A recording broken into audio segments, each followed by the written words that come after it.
because you see me getting in and out of the aircraft with all this rubbish. Explain everything. Got the carbine rifle, same as all the guys have out on the ground, apart from it's got a shorter barrel, means we can get in and out of the aircraft a little bit easier. It's still pretty hard. Carry green brain, which has basically got all the information in it, call sign frequencies, guys on the ground. I can't show you the contents of it, but basically it's, you know, maps of HLSs and stuff like that, which is pretty handy to have. Tourniquets, we've got one on the arm, spare one in there, and then we've got the FRCs, basically emergency cards, stuff like that. I keep my pistol in there as well, which we're allowed to do just because it makes it easier to get in and out of the aircraft, and running with a pistol is never very easy. My helmet, which is kind of a personal thing, it's the only place you can really have all your own stuff on it. So for me, my OC allowed me to have my blue, red, blue badge, which means a lot to me. Got my American wings that I got given by one of the instructors during the course. Go ugly early. No, there's no story behind that. It just is what it is. Once the engine starts, once you're rolling, that's when my job starts to become a little bit rushed. So yeah, get the sighting system up. Make sure all the weapons, make sure all the inventory is right. Basically, making sure that however many rockets I know are in there are showing in there. Fuel, make sure we got enough fuel for the trip. There's no reason why we shouldn't. Make sure no missiles are unlatched, because that's going to ruin your day if you have to use one.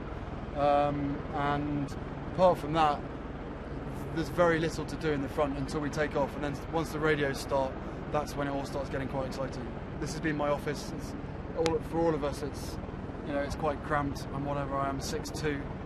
My knees are up against the screens the whole time. I'm not complaining, but yeah, it'll be I think we get 4 or 5 weeks off when we finish this, so I might miss it, but it's a different kind of cockpit.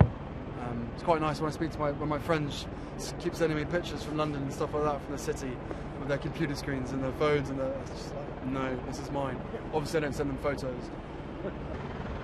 So I'll break it down for you civvies because it's a lot easier, I suppose. Two computer screens, of which you've got fixed action buttons of video, comms, the aircraft itself, TSD, which is basically the mapping, weapons page, and then the FCR, which is the fire control radar.